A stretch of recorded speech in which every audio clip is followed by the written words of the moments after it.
So America fucking exploded and has continued to burn for nearly a week now. I've been hesitant to talk about it too deep so far because while I tend to be more invested and involved with American politics and current affairs rather than British, right now I really don't have any idea of what's going on outside of second-hand experience from people on Twitter or Americans that I personally talk to. This is a good way to get a feel of public opinion, but not at all a good way to quickly discern, the facts. So here are the facts that I know. George Floyd was murdered by a prick wearing a badge, which if he wasn't wearing, then the video we would have seen would be him kneeling on a man's neck, then a crowd of people beating 7 colours of shit out of him. But he had a flimsy piece of cheap metal on his chest, so instead his buddies and the whole crowd just watched as he choked a defenseless man on the floor for 9 minutes as he cried out for help. George's crime? Allegedly handing a fake $20 check into a grocery store. The enforcers of the state killed a man for using fake money. The enforcers of the state giving death sentences for counterfeiting. Are you fucking kidding me? Never again will there be sufficient grounds to argue against the phrases, "There is no law so trivial that the state won't be willing to kill you for it," and "The state calls its own violence law and that of the individual crime." That piece of metal gives an individual the license to kill another unjustly, at their own discretion, with minimal oversight, minimal punishment, and for doing the exact same things as their own employer does, thousands of times worse. It's almost an oxymoron to call it police brutality, because brutality is the only possible method the state has at its disposal if you displease or resist its violent and destructive commands. In 2019, the American police killed over 1,000 people. That is even more staggering when you consider that this doesn't include people paralysed, entrapped, assaulted, sexually abused, and so on by the police, and how many people were arrested for non-violent crimes. People whose lives were ruined, apparently for their own safety. What a joke. For decades now, the police in America have become the standing army that the Founding Fathers tirelessly warned about, and they are acting exactly as they would have expected. Reigning tyranny over the country with an iron fist draped in a flag. The police are the enforcers of the state and the enemy of the people, and it is far past the time for the people to realise it. As always, the supposed good cops either watched murder happen or assisted in it. Isn't it funny how an institution which is inherently violent and can only ever be, is only poorly represented by a few bad apples? Not only is that a barefaced lie, it's also completely unacceptable. You can't have bad apples when you give out licenses to kill. You can't be surprised when 6 months of training for that position unleashes a swarm of incompetent twats onto the population.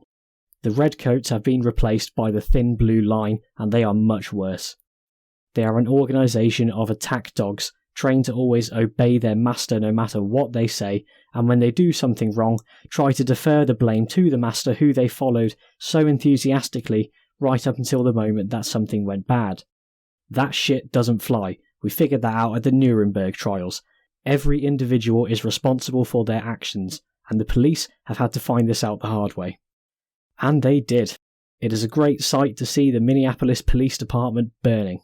I feel no remorse for every photo of a police car tipped upside down, windows smashed and set on fire. Libertarians have been on the scene rightfully protesting the police, armed and kitted, which is always so great to see. And for any left-wingers watching right now, who a few months ago were calling the protesting gun rights advocates racist, white supremacists, or any of that bullshit, we're on your side. We want civilians owning guns instead of cops. The people you were lambasting for standing up for their rights are doing it again in the same style, and I hope to Christ that now you understand why. Who do you call when the police are murderers? You call your friends and grab the biggest guns you can hold. Now do you understand? I pray to all that is holy that you do, because if you still can't see it, then you're fucking blind. But we've even got Koreans back on the rooftops, boys. We've got dudes stealing police horses, and we've got black communities arming themselves to defend their property. Real talk, a lot of this is looking like snippets of what we all memed about with the Boogaloo, but it's actually happening. It's hard not to smile ear to ear when you see some of this. But, and yes, there is a but, if you follow me on Twitter, you probably know what's coming. In fact, I just said it. Black people arming themselves to protect their businesses. Now, these people are not armed to protect themselves from the police. They're armed to protect themselves from looters who are looting in the name of justice, apparently. What's happening is full-on riots. Disorganised, blind, opportunist and abhorrent people are using this to their own selfish advantage by stealing from innocents and burning down their property. In Minneapolis, the Target supermarket and AutoZone were on fire before the police department was. How fucking stupid do you have to be to witness the state yet again murder an innocent person and then go and destroy a private business? This wouldn't have pissed me off as much as it did if I hadn't seen libertarians on social media actually justifying and defending this behaviour. Their argument goes that because they're big chain businesses, it doesn't matter, and because those businesses are government lobbyists, they in fact deserve it. Well, you might be right if it was the Target's headquarters that were being burned down, but let me give you a quick lesson on some high school level business practices. Chain stores are franchises, which means in almost all cases the premises and property are owned by local, individual entrepreneurs. They employ local people, provide food to the local community, fund local charities, and entice further investment into the local community. So congratulations, you fucking idiots. You didn't even dent the company's bottom line, but you did create disastrous unemployment for the already suffering community and have taken away their ability for so many of them to feed themselves. Pillocks. And I've seen socialists justify it by saying it's exactly the same as the Boston Tea Party. You're completely wrong, and here is why. The tea in that case was owned by the British East India Company, a company that was owned by the state. So it was literally an extension of the government that the Sons of Liberty were rebelling against, making the tea more akin to public property than private, public property of course being an oxymoron. They didn't burn down the ship. One padlock was reportedly broken, which was privately owned by one of the sailors, so the Sons of Liberty replaced it and they even swept up after themselves. Only one member took some tea for themselves and were reprimanded for it. What they did not do was then head into Boston, destroy businesses, rob people, steal a load of shoes and derail the good cause of the revolution, because that's just stupid. I've been completely on board with Eric D. July throughout this fiasco. His posts on Twitter and YouTube about it have been brilliant and without a doubt speaking the most sense out of every single person I've heard so far. You can hold two positions simultaneously. Fuck the police and fuck the looters.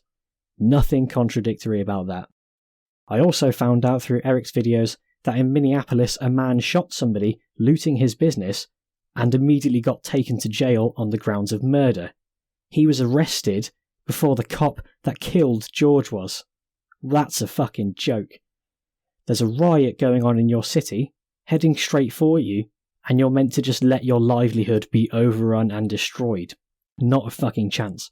This whole event has been one big shit show so far, and this has to be the most ridiculous thing that's happened, second to George being murdered. Oh yeah, and apparently Trump declared Antifa to be a terrorist organisation.